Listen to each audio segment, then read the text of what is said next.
When you need to build up your team to handle the growing chaos at work, use Indeed Sponsored Jobs. It gives your job post the boost it needs to be seen and helps reach people with the right skills, certifications, and more. Spend less time searching and more time actually interviewing candidates who check all your boxes. Listeners of this show will get a $75 sponsored job credit at Indeed.com/podcast. That's Indeed.com/podcast. Terms and conditions apply. Need a hiring hero? This is a job for Indeed Sponsored Jobs.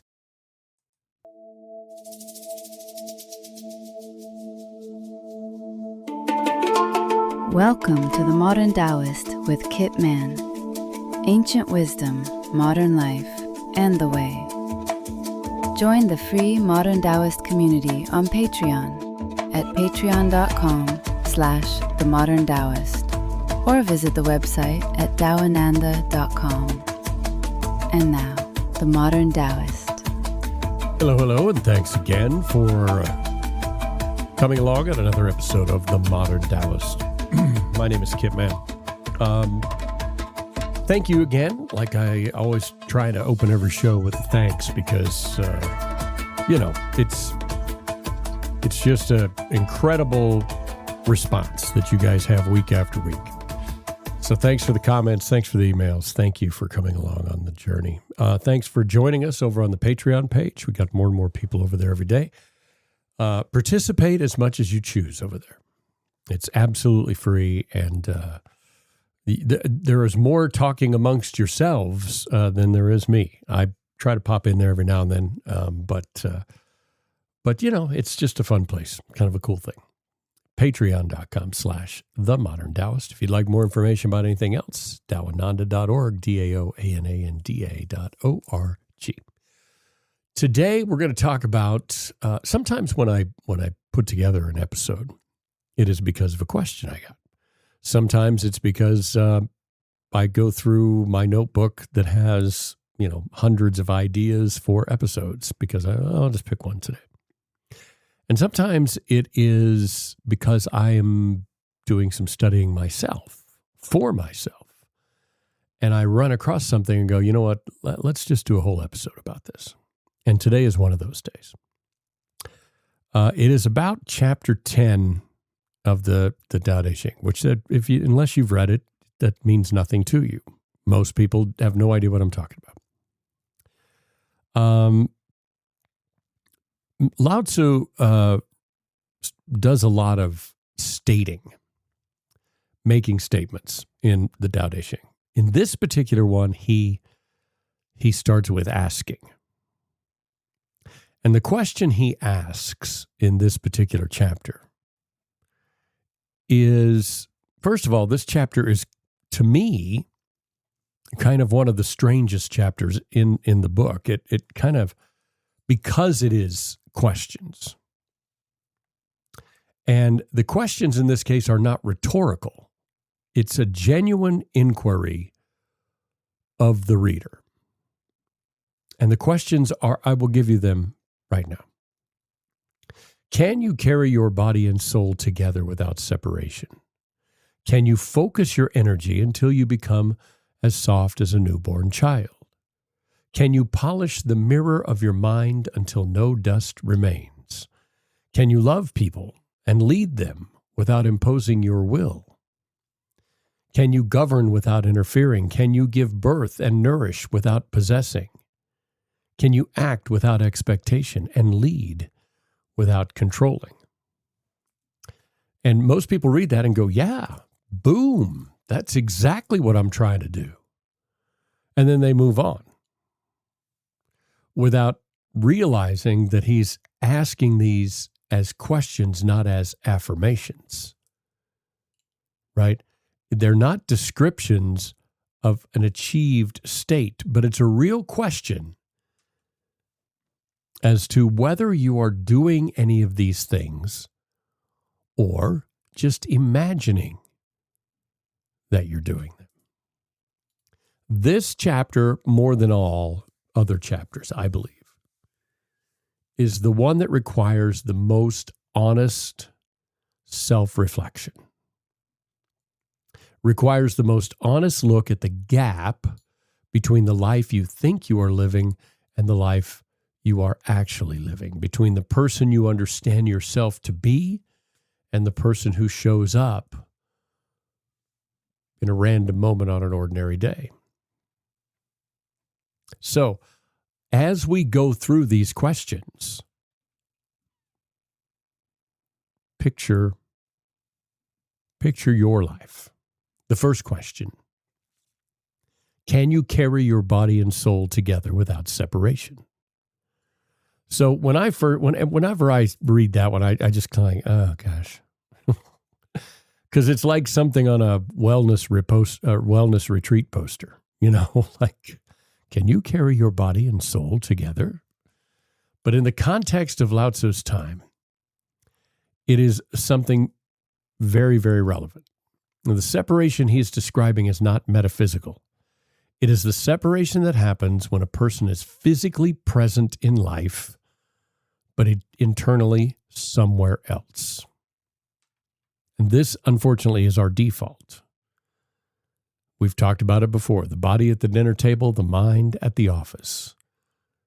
The body sitting with your kids, your mind on an argument you had 2 days ago.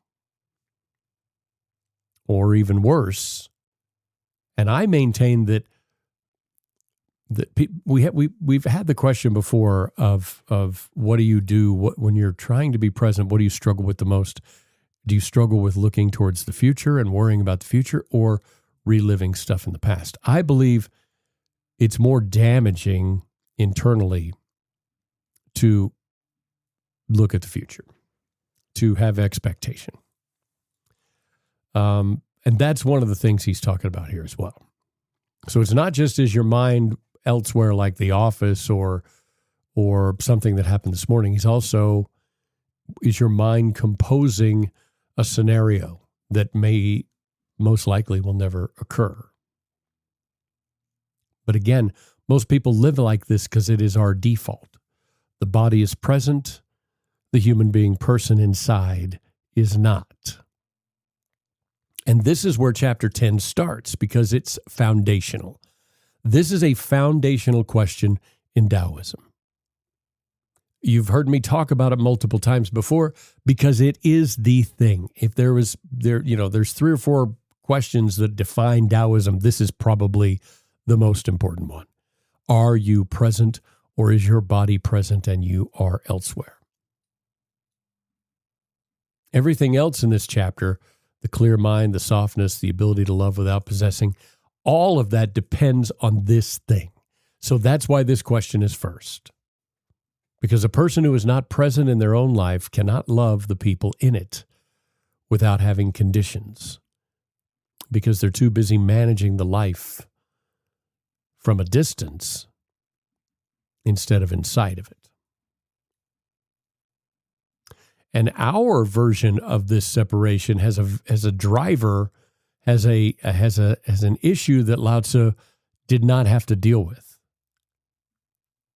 Because that is, our attention has been trained. They didn't have cell phones and screens and movies and TV shows to pull us outward. He didn't have notifications and updates. He didn't have new things arriving from the outside minute by minute by minute by minute.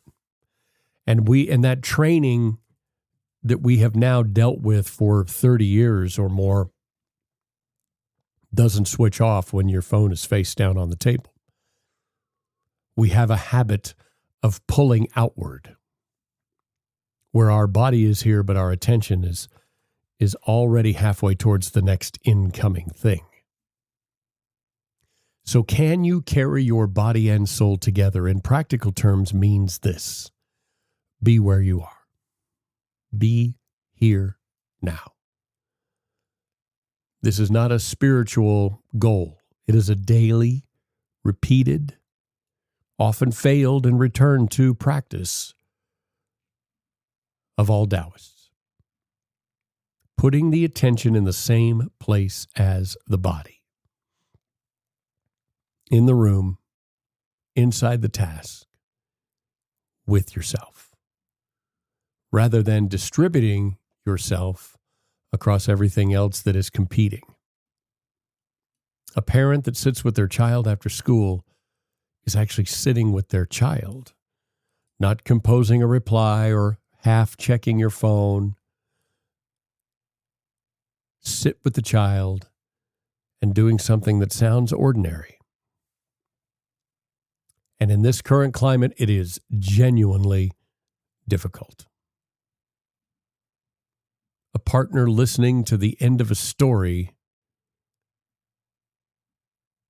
without knowing the end before it arrives because the listening has been replaced by waiting to respond. There's a moment you'll recognize. You're in a room with someone who is talking to you and you are nodding and your eyes are in the right place. And to anyone else you're listening, but you're not. Somewhere else. We've talked about this before, but I want to bring it up again because that is the separation that chapter 10 begins with. So, number one, can you carry yourself whole? The ordinary, daily, invisible version of not being somewhere else. This is the practice. And this is the ground from which everything else in this chapter, and in fact in life, operates. The second cluster of questions is about the mind. Specifically, whether your mind can be made clear enough to see things as they are rather than as they have already been decided to be. The mirror image is the one the tradition of Taoism refers to quite often. The mind that has been polished reflects what is actually there. The mind that has not been polished reflects what is actually there, plus a bunch of other crap. Assumptions, past experiences, predictions, settled opinions. The unpolished mind, the mind that has not been examined and polished, is not seeing. It is recognizing. It is matching. Matching what arrives to what is already known, rather than looking at what genuinely arrived. Right? In modern terms, this is made up of categories applied faster than they are being examined. Driver that cuts you off on the highway, you've immediately categorized them as a particular kind of person. That category is applied before the driver is ever seen as a person, because before any information about why they move that way has been registered, we have determined that they are a jerk. We don't know that they are not trying to get home to a sick child, or that their mother just passed away, or that a boss just fired them and they're trying to get home to tell their spouse. We don't know these things. We decide what kind of person this person is. Right? We forget that these are actual human beings making actual choices in that actual moment. And rather than judging that actual moment, we cannot tell, so we make assumptions. And we're not doing this because we're malicious. We're not doing this because us ourselves are jerks. We're doing this because this is what our mind does. It categorizes. Without the ability to sort incoming experience into known categories quickly, our life would become unmanageable, right? But that also produces a blindness that has consequences to your happiness. So we polish. We need to polish our mind. The polishing points at a cultivation of the gap between the arrival of an experience and the application of a label. The moment of actually looking before interpreting. This is a small thing. We've discussed it before. But this is another question in Chapter 10. An argument with a partner that felt like the argument about dishes was actually the argument about not being seen or not being heard, or about whether the person cares enough to even notice. But we categorized it as an argument about dishes and applied that categorization immediately, and then from inside that category, the real issue became invisible. If you look back at your most persistent conflicts and frustrations, you can identify the moment that a category got applied. The practice of the polished mirror is catching that moment before it sticks, and to stay with what is actually happening long enough before deciding what something means. And this accumulates differently for different people. For some, it's primarily about other people.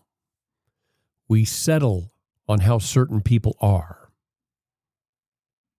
We settle on we've decided what they mean when they do certain things, what kind of person this person is. The colleague who has been categorized as difficult is going to be experienced as difficult regardless of what they do.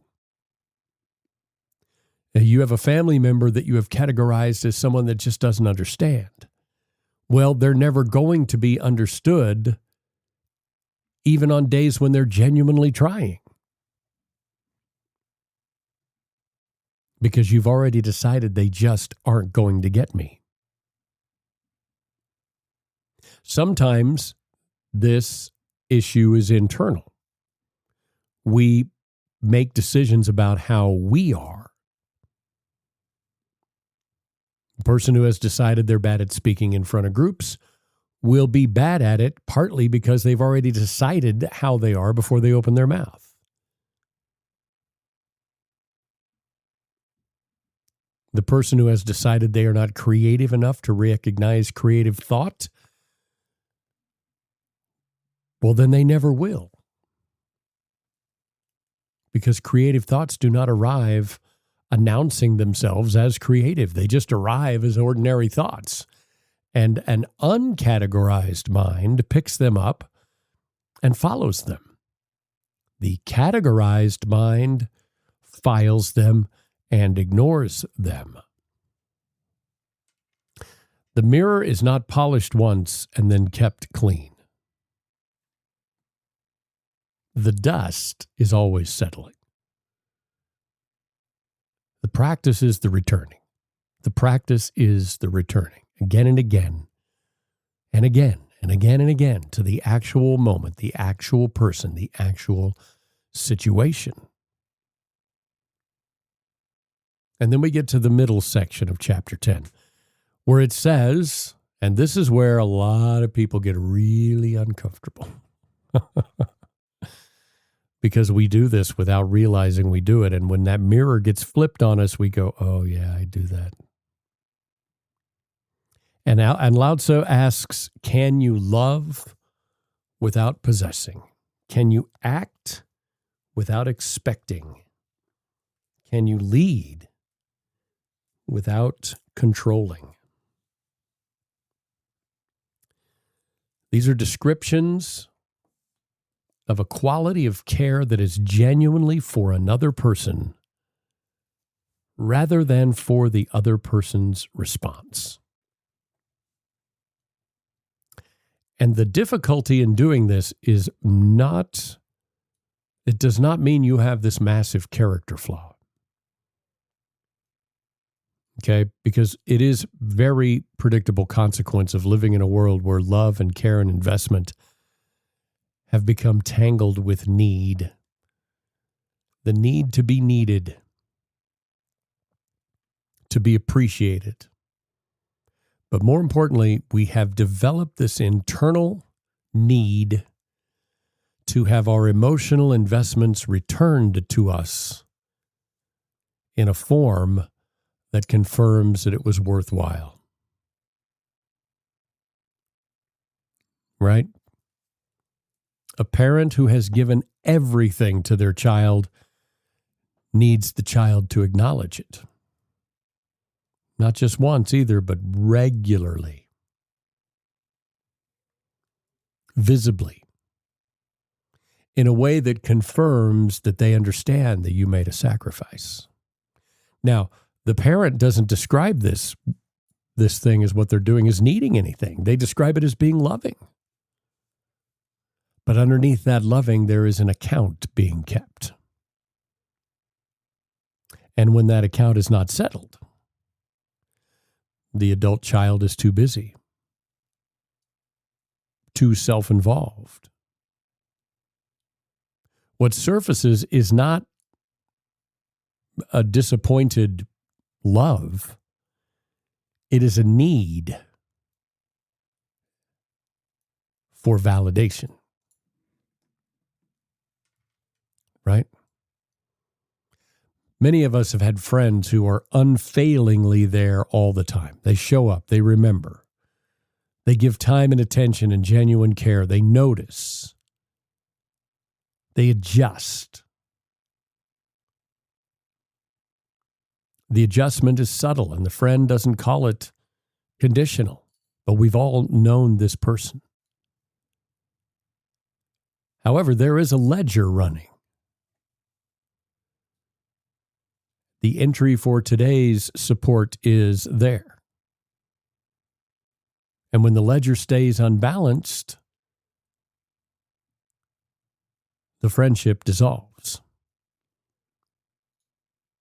Sometimes people do things for the experience of being a good friend, of being the person that shows up. And when that is not confirmed, the point of doing it disappears. Now, Taoism doesn't say that that need is wrong. What it says is that love, which requires something back, is a transaction. It isn't love, it's a transaction.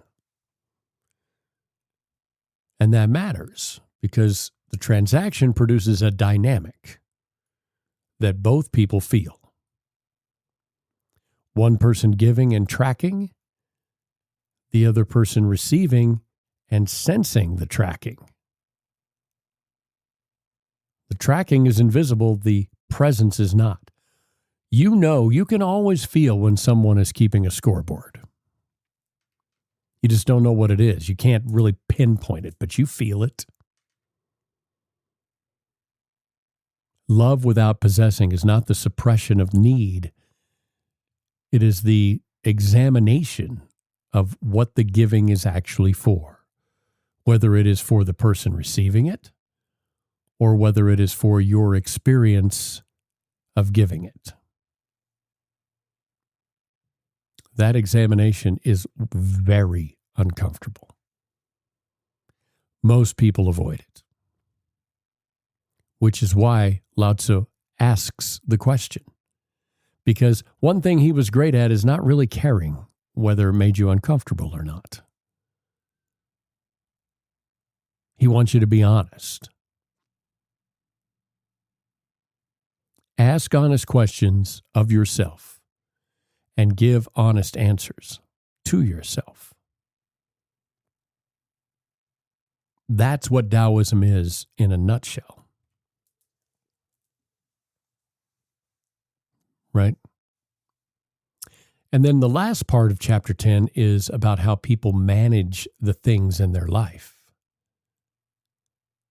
Lead without controlling. Can you lead without controlling? What does this mean? A parent who calls their adult child every day. Not because the adult child has asked for it or needs it, but because the not knowing what is going on in their life is intolerable. That is controlling. The calls are framed as staying connected. We just like staying connected. What they are underneath the framing is the managing of the parent's discomfort for not having constant information about someone they love. The adult child has things going on in their life that the parent does not know about. And this causes, for some people, anxiety. And the parent's anxiety is then being managed using the adult child as the instrument. Or a partner who makes a suggestion that is actually a direction. Who mentions once that maybe your spouse should reach out to a friend they've been distant from, and then mentions it again, frames it a little differently, then brings it up again when the context seems right. And the suggestion is offered with genuine care, but it has been offered 4 times now, and the suggestion offered 4 times is no longer a suggestion. It's a low-grade campaign to produce a particular outcome. But it's disguised in the language of care, because that's less confrontational. But what it is controlling. Maybe you've had a friend that organizes really well, or a sibling that always has to be the one to pick the restaurant and set the time, manage the seating, choosing the activities, who, when someone else tries to organize everything, finds a reason why that plan will not quite work and offers a better one. The organizing is not selfishness. It is the genuine belief that things will go better if it's managed properly. Combined, however, with an inability to tolerate the possibility of things going differently and still being just fine. Why is that? Because other people's ways of doing things often produce outcomes that are not predictable. And the unpredictability is the actual problem because the person is controlling. Controlling is often disguised as many different things. Controlling is disguised as connection. It's disguised as responsibility. It's disguised as love. In every case, it is not about the other person. It is about the controller's relationship with uncertainty. The daily call is not about their adult child. It's about the parent's inability to sit comfortably without knowing something. Repeated suggestions are not about the outcome. It's about the partner's discomfort with a different outcome. The organization of every plan is not about the people. It's about the organizer's need to experience conformity. Right? There's another version of this that is almost never recognized as controlling. It is the withholding of approval until another person does a thing. Not demanding, not directing, simply being visibly less engaged and creating an atmosphere of mild disappointment until the other person does what the controller wants them to do, and at which point warmth returns. Leading without controlling means developing a real tolerance for not knowing how things will go and trusting that the people around you are capable of finding their own way to outcomes that might not look like the ones you would have chosen. It's about loosening the grip. Real loosening, not the performance of loosening. People who have genuinely been given space to develop without constant steering often develop far quicker. People who have been constantly managed develop in the direction of the management. which is likely not their direction at all. Loosening of the grip produces more of what the gripping was reaching for than the gripping ever did. This is what he means. Can you lead without controlling? So those are our three questions. Not rhetorical questions. Can you carry your body and soul together? Can you love people without possessing them? Can you lead without controlling them? And that all leads to one fundamental question. Can you see what is actually there rather than a version that you have decided should be there? The polished mirror sees things more clearly. Let's move on to our listener question today. Comes to us from Evie in Stockholm. Kit, how does patience with others become easier with Taoism, or does it? It's my biggest issue. I travel a lot, and it's almost impossible to deal with people these days. What are some tips? Evie, I'm going to be 100% honest with you right now, because when I find myself in moments of being less Taoy, it is almost always this issue. Almost always. Especially when I'm traveling. Ask my wife. The honest answer, Evie, is that Taoism does make patience easier, but not really in the way most patience advice works. Most advice about patience tells you to try harder, breathe through it, remind yourself that other people are doing their best, and that treats patience as a performance. Right? And that performance will run dry, especially in airports. So what Taoism wants you to do is Taoism doesn't change the effort, it changes the framing. Specifically, it changes what the other person is being held to. Because here we go again. Most impatience comes from what we expect and what is being delivered. The line moves too slowly. The person ahead doesn't understand how things work. The announcement has been delayed for a third time. The impatience is not really about the line or the person or the announcement. It's about the expectation that we had on how things should go in a particular order with a particular level of competence from the people involved. And Taoism takes that expectation, specifically in whether it was ever realistic, right? If you travel enough, you know that having any expectations of an airport or a train station or any public space is probably the problem. Because none of these people, none of these situations are ever going to actually deliver the frictionless experience that we are measuring against.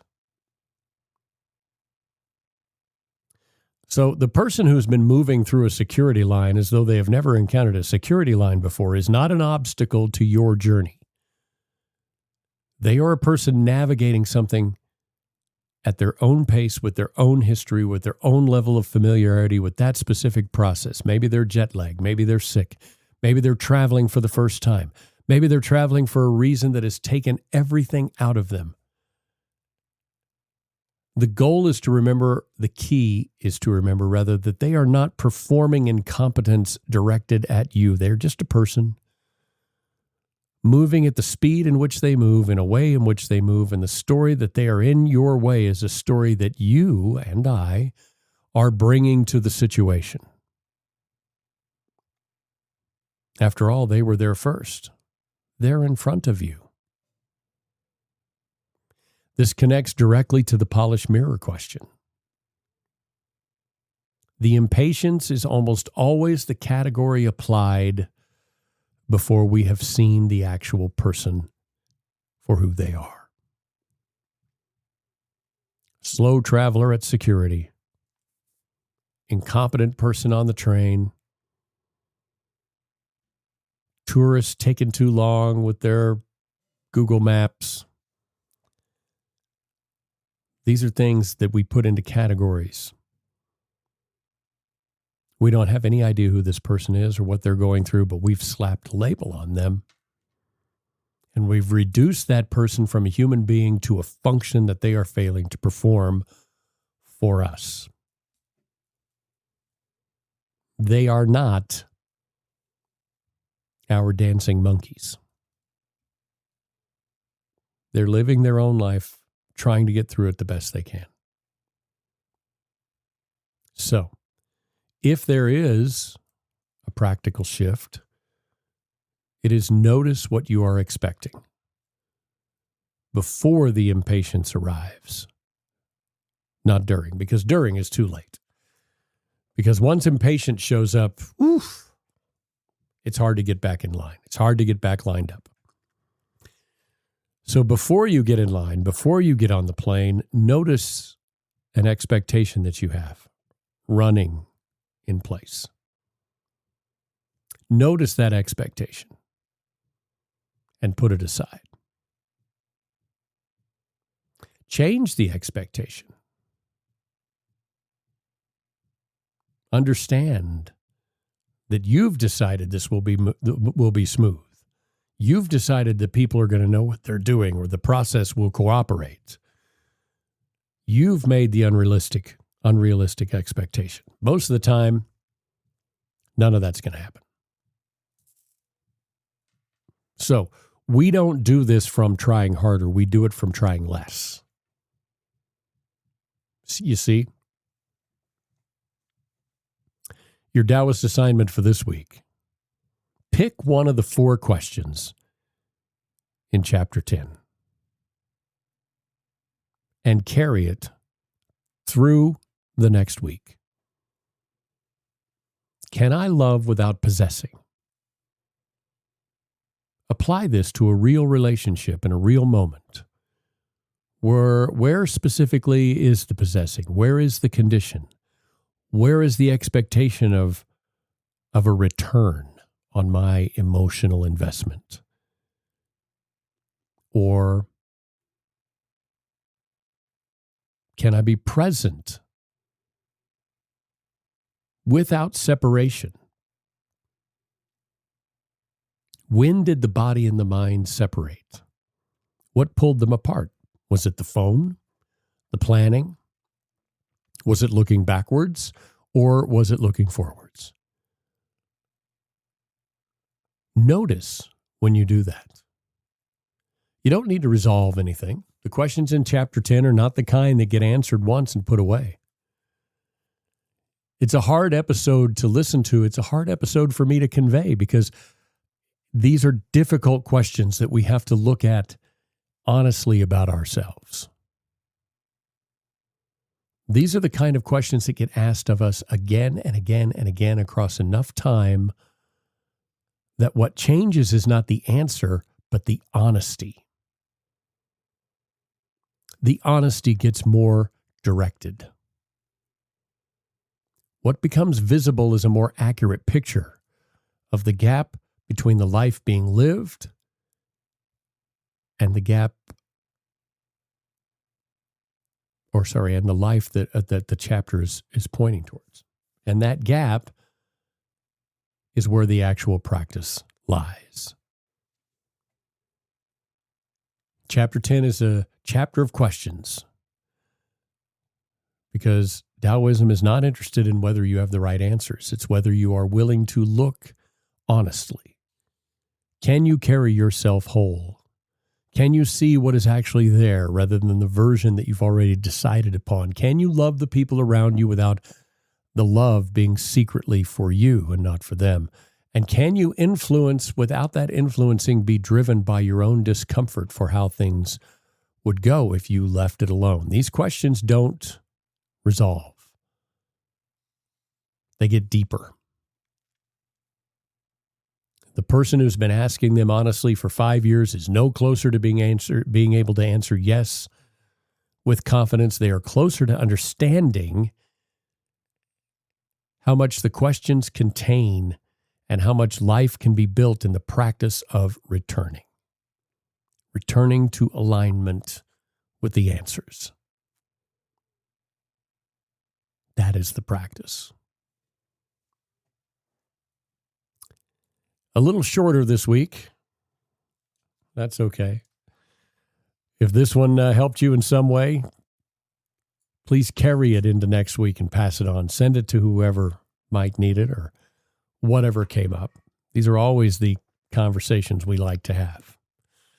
And I will extend the show just a tiny little bit by talking briefly about the video issue that has come up. Spotify is gently nudging many podcasters that have a decent listener base to begin doing video because apparently people are asking for it.